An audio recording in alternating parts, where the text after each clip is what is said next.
Magandang balita ito, magkakaroon ng legit na shooter. Itong Gilas Pilipinas Team A.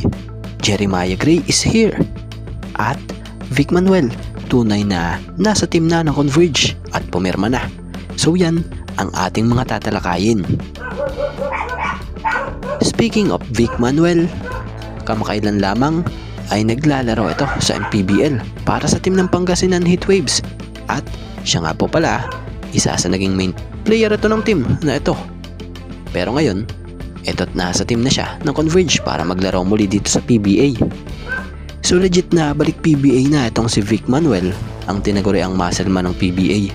Matapos nitong mag-sign sa Converge na siyang ipinost naman ng Converge via FB page na sinasabi sa caption, credit po, muscle man in purple. Welcome to the Converge Fiber Exercise, Vic Manuel. So tunay yung kanyang update sa kanyang FB page nung nakaraang araw na nasa team na ito na Converge. So good sa to kung tutuusin kay Vic Manuel dahil nakabalik muli siya sa PBA kahit na ito'y masasabi mong may edad na rin dahil sa mga hindi nga po nakakaalam 38-year-old na rin po ito. Pero ang laro naman niya mas lumakas at mas nag-improve pa nga. Kita naman sa huling team at huling liga na kanyang pinaglaruan. So syempre, goods din ito para sa Converge Fiber Exercise dahil sa mas lumalim pa nga yung frontline nila. So kung titingnan mo yung height ng team na ito nitong Converge, ngayon kahit mula point guard hanggang sentro, ang lalaki. So goods ito talaga. Talagang kita mo sa kanilang team na handa silang makipagsabayan, mga naglalakasan team din dito sa PBA. At Jeremiah Gray, mukhang may pag-asa talagang maisama sa Gilas pool matapos lumabas nga kamakailan ng balitang may pagbabago sa eligibility rules ng isang manlalaro para maging local na kung ay imbis na di umano makasecure ng passport before 16, ito'y umangat sa before 18.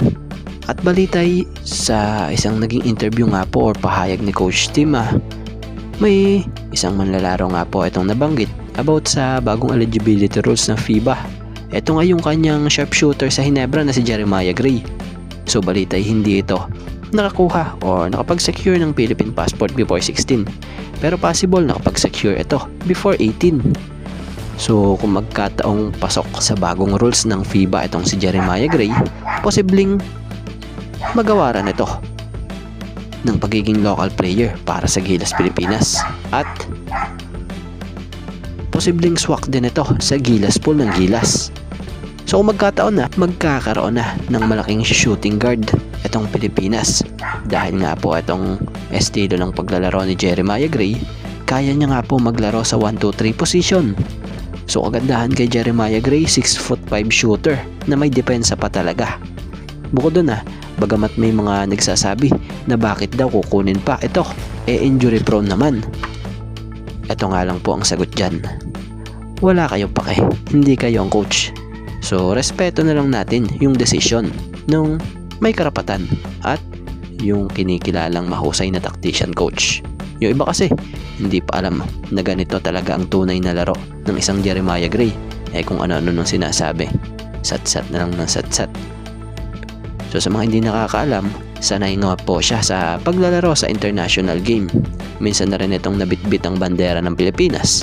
So bukod pa doon, dati ito'y player din sa US So kagandahan kay Jeremiah Gray, ngayon unti-unti na talaga siyang bumabalik sa original niyang laro.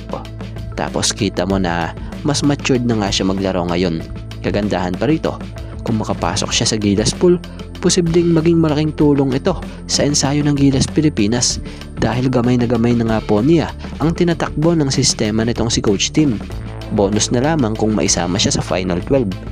Dahil kung titingnan nyo yung Final 12 or yung original na Final 12, yung iba nga po sa guard and small forward position, di na rin po bumabata dyan. So may edad na rin yung iba. So posible yung tulad niya, kung kakailanganin yung servisyo niya, mabilis siya mahuhugot agad ng Gilas. Pero syempre abangan pa rin natin yung final result, kung ano nga bang magiging hatol ng FIBA kay Jeremiah Gray kung sakaling lakadi na ang papeles nito para maging local players ng Gilas Pilipinas.